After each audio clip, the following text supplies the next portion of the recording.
So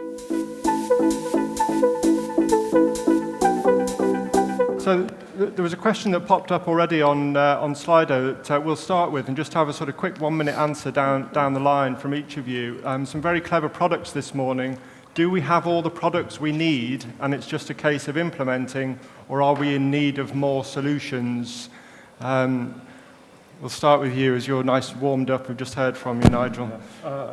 I think everything pretty much everything that we need has already been invented. I'm always slightly ridiculed for making automotive analogies, and the built environment should be looking more to the motor industry on how to build and how to operate. I think a lot of that innovation's already out there. It's just a case of going out and looking for how it's used in another environment, and think about how you could use that in your own industry, your own sector. Okay, Sheraz, have we got everything and it's a case of implementing, or do we need more solutions? Honestly, no idea. I don't know, I'll be honest. I mean, I've been working in tech space for quite a long time, and there's always new stuff coming up. The only thing I would say is that the tech space is something that people are adopting, but just need to adopt at pace and just clearly understand the benefits of doing so. There's nothing wrong with like bypassing stuff if you're not quite sure. It's the same like from an investor perspective. For anyone that is involved in any investments, you'll see lots appearing in front of you, and you don't jump at everything. And sometimes you get it right, and sometimes you don't. So the honest answer is I don't know, but you should be doing some stuff, but only if you can see a real benefit, rather than because your next door neighbour's doing it. Absolutely. Tom? Yeah, I think it's an interesting question. I think it phrases where technology is perhaps slightly incorrectly. I think tech for tech's sake is not the answer. You can have a smart building. A smart building is not one that has every technology. It's the building that works for the people who are in that building. So we shouldn't go chasing solutions to problems that don't exist. You should allow the solutions to evolve, and then take a step back, look at them, and apply what's out there for you in your building, or if you're a tenant, for you in your own demise. So in terms of, do we have all the solutions? No, technology is not a line in the sand that's going to evolve very, very quickly. So those are going to keep coming up. But it's about being, I think, responsible with how you look at that and adopt it. Ken? I think echoing some of the points that the guys made, if you look at some of the companies like Airbnb, didn't exist a couple of years ago, and now they're absolutely huge. Same with WeWork, one of the biggest occupiers in London right now. I think there is definitely still scope for more products and more solutions. Yeah. Okay, Grace? Just going to echo what everyone else has said, and I think so within the property sector, like tech has come on board at different stages. So some areas are it's a bit more commonplace and people understand it a bit more and they're willing to embrace it. Other areas, like I don't want to keep banging on about planning, but that's my background. That's one that the plan tech space is incredibly new, and there's so many exciting ideas that are coming out that nobody even knew about 6 months to a year ago. So I think there's a lot more solutions that can come in place. But actually, I think the biggest barrier to all of those is changing people's perceptions about how the tech will help them. And actually, one of the biggest things we come across is people thinking that we're there trying to replace their jobs. And actually, technology is amazing, but it's never going to replace a human, at least not in our lifetimes anyway. So it's all about how this can, help improve your efficiency and allow you to add value in other areas. And in terms of the perception across the table when you go in to see particularly potential business clients, how is that changing over time? We're hearing how tech is accelerating. If you think back to conversations and the reception when you go to meet somebody and the hurdles that are put in front of you, the questions that you get now compared to 6-12 months ago, is it changing? Is it an easier, faster sale? I would say so, definitely. And for our business, Wiredscore's really helped us to raise that awareness. It's a simple rating system, and we find that tenants and landlords are much better informed now, and are asking us a lot more challenging questions and expecting a lot more from us, which is really great. We need that engagement to be able to deliver great solutions for them. Yeah. Anybody else want to come in on that? Sorry, I don't. I think, it is changing, and I think the biggest thing is trust, because obviously a lot of these things are new and people aren't you know, they haven't experienced it before, but actually as time goes on and they trust in the system and see that it is providing benefits and they can rely on it, that makes a big difference and then makes the sell a lot easier going forward. Yeah. Yeah. You know, at LandInsight, we're trying to empower the next wave of property developers across the UK. So these are guys without research teams, and access and efficient access to information is paramount. So enabling them to find and locate sites is key, and the sales cycle is actually, it's much easier to sell to those guys than it is to the existing developers across the UK. Yeah. Yeah, I'd agree with what's been said, really. I think in any market there's a range of adoption. You get the frontier guys who will take risks up front, and then you get the fast followers who will adopt what other people are doing, and then you get the guys who lag and need to see things proven. I think that's true of any market across any technology. Real estate's no different, perhaps a little bit further behind other industries in terms of adoption, but we're in a market where you have liquid assets that don't change hands as quickly, so that's, I think, probably quite natural. So yeah, I think there is a range in terms of the shift that we are seeing at Wiredscore, and Nigel just alluded to this. There has been a real shift. I don't necessarily think that's just us. I think it's where the world is going. As I said earlier, the internet is really, really important. If you don't get it right, you're not going to have a building that functions well. So I think it reflects where the world is going as much as anything else. Yeah. And obviously we've got a business audience here. It's all about the sale, the transaction. What sort of costs are we looking at for implementing your products and services, for sorting out a building, for getting a certificate, for the model on the landlord side of CreditLadder, fees for LandInsight? Let's talk numbers. Who wants to say what the prices are? I will. I'll go first. Ours are cheap as chips. So, no, but seriously, can I answer that question when I talk, or shall I come back to that? We'll put that on in a minute. Yeah. Okay, fine. All right. So we allow the tenant to join the platform for free, although they have paid options. And smaller kind of landlords, typically those that might have up to 10 tenants, we don't charge them for the service either. For developers or for letting agents, there's just two elements to it. There is a jointly branded landing page we set up, which is effectively what funnels all of the applications, so there's no real tech integration required.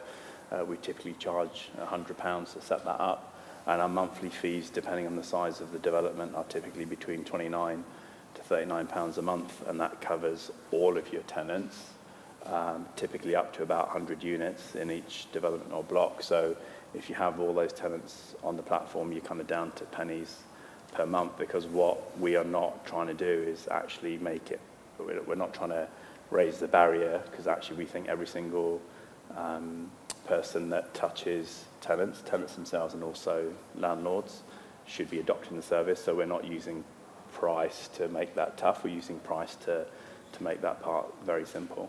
Okay. Nigel, what would it cost in a typical building, if there's such a thing? So we have two components to our pricing. We have a CapEx, a connection charge, and then an OpEx license fee. And for a one node site, so with one comms room, one node, the connection fee is about £40,000. For a two node site, it's £50,000, and that covers all the fibre installation, the node equipment, and the management of getting that system up and running. And then the ongoing license fee is 12 pence per square foot per annum. And we see that as a service chargeable item.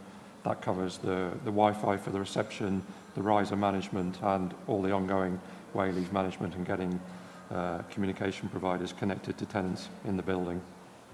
Okay, fantastic. Tom? So for us, it depends on the size of the building. As I think you'd expect. I think the average cost is about £7,000 for the certification. That lasts for 2 years, and that's a fee that covers everything that we do, so it isn't a badge on the wall. It's the certification, the advisory work, working with tenants, landlords, agents, property managers, and then being a really consulting resource for across that period of time. So it's a one-off fee up front that covers everything that's Wiredscore offer as a resource and product for a 2-year period. Okay, last but not least, two products or yeah, one? I'll go first. Yeah, cheers. In terms of like opening up the land market and democratizing all the data, we want to make it as accessible to everybody. So we've got entry-level pricing from £50 a month, which would be like an entry-level package for people who are just starting out in their property development career, the whole way up to £500 per month, and it'll go up incrementally like that. So obviously a company like CBRE is going to be paying a completely different package than, you know, a two-man band developer. Is that per license, per user at a terminal? So it's £50 per user per month, yeah. Okay. And does that echo LandEnhance? Yeah, pretty much. It's slightly different than pricing, but yes, the same principle that we want to be able to ensure everyone from, like, you know, a sole trader planning consultant to the likes of, you know, the big like GVA, Turleys, everybody has the ability to use the product and use it to the benefit of their own company. Fantastic. Okay, a couple of questions to finish with on Slido. Sheraz mentioned there was one put to him about unscrupulous landlords. Can it be used to sort of penalise and be used in an argument for getting rid of a tenant? Is that a risk? No, is the short answer, and I'll explain why. We create the relationship is between us and the tenant through the kind of open banking connection. So the CreditLadder partnership relationship is always directly with the tenant. Where landlords, property managers come into the equation is they hopefully see the benefit of their tenants being on the platform. Where there are issues around the rent payment, ultimately what we do is we just look for some evidence. We are not here to penalise the tenant unless there is clear evidence. So typically where something remains in dispute, we pass that through as neutral, but at no point is the landlord able to come to us and say the tenant didn't pay, because actually our relationship is with the tenant and we access the details. Unless we're collecting the rent, we access the details through the banking platform. Right. Okay. The other one I was going to pick up was in terms of turning all this excitement around great new products and the brilliant things we've heard from our presenters today, how do you turn that into reality? I mean, it's a sort of big picture question, I suppose, but adoption, the tipping point, are we there yet? Any thoughts, observations, anecdotes that spring to mind? Who wants to dive in there? Well, you hit the nail on the head, it's adoption. Some solutions are essentially they give you a box of Lego and you've got to build it out yourself. But you've got to really, really work with your client and understand their workflows, their requirements. So internally, they're able to demonstrate ROI for the solutions that they've taken on board. Okay. Yeah, just to add to that briefly, just focus on the outcome. Don't sell the tech, sell the outcome.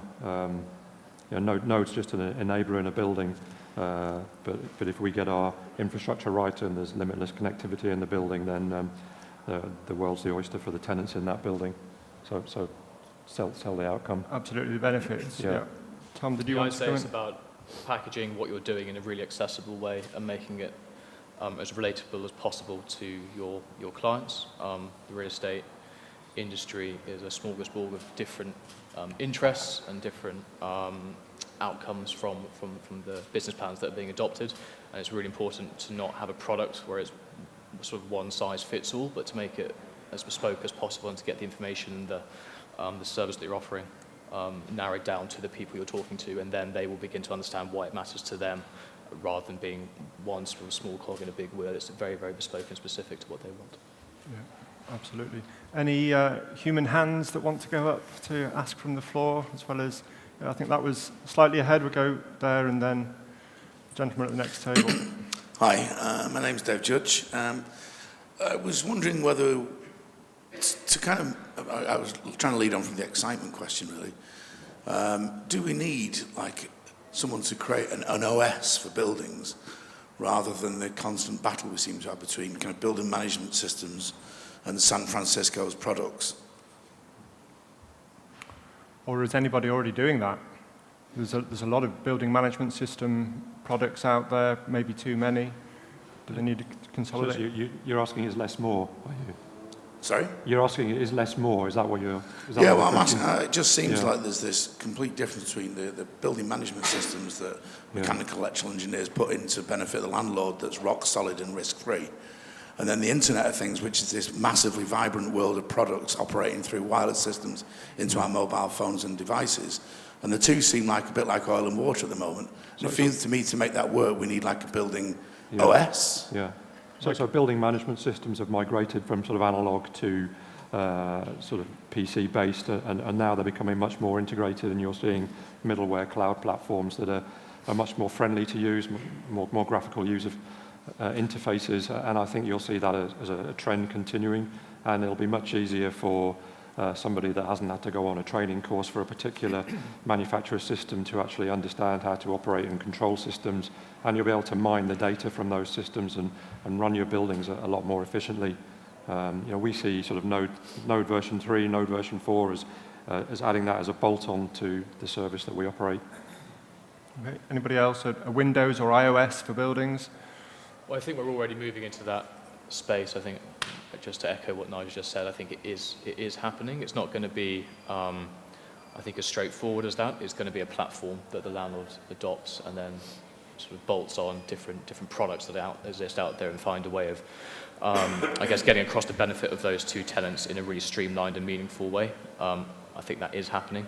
We keep seeing kind of trial versions of that across various different things. But again, I think it's about the landlord. What the landlord or developers have to get right there is make sure the system works for the tenants, and they're not applying the same system across every single building. Different tenants have different needs within buildings. It's about making sure that it works for them and the individuals in that business, and understanding that. I think that's probably the bigger challenge. Can I just say one more thing? Sorry. Yeah. One of the challenges that we have in our industry is a lot of developers build to sell. They don't build to hold, and so often there's no incentive for them to put these sorts of management platforms in because they won't see a return on it. And as an industry, we've got to work out how do we deliver the right tech solution in that sort of environment where the developer wants to dispose of the asset very early on in its life. Absolutely. Okay, before we take a break, question there? Yeah, I just had a question for Tom. In your discussions with the UK government, have they spoken about potentially putting your certification in some kind of legislation? So I didn't hear the first part of what you said. In your discussions with the UK government, Yeah. are they talking about potentially creating some kind of certification like you've got into legislation? Because it could be a differentiator between... There are conversations that exist around that. I'm not sure it's quite as direct as that. So the City of London have Wiredscore in their draft planning. So hopefully that will come through. It would be really exciting if that did, but the idea that if you're going to develop something in the City of London, it needs to be, it needs to adhere to the wire certification metrics. William Newton, who's our EMEA MD, sits on the board with the DCMS, so we are closely tied and trying to push what we do. I'm not sure that government bodies can necessarily go that far and make a private enterprise a part of public legislation, but we can certainly, and what we really want to do is to be a part of that conversation and help. One thing that really excites us about Wiredscore and what we're doing is we are a private enterprise, but we are promoting a public benefit. Connectivity matters to everyone, whether they're in buildings or outside buildings or on journeys. And the more you can get the building and the built environment right, the better it's going to be for everyone, not just those in those buildings. Thanks. Okay, thank you very much. Plenty of opportunity during the break and at lunch at the end of the event to grill the panelists more and make them do some real work, and hopefully get some free advice along the way, which can take back to your projects and your clients as well. But what a brilliant start to the day. Join me in thanking the panelists.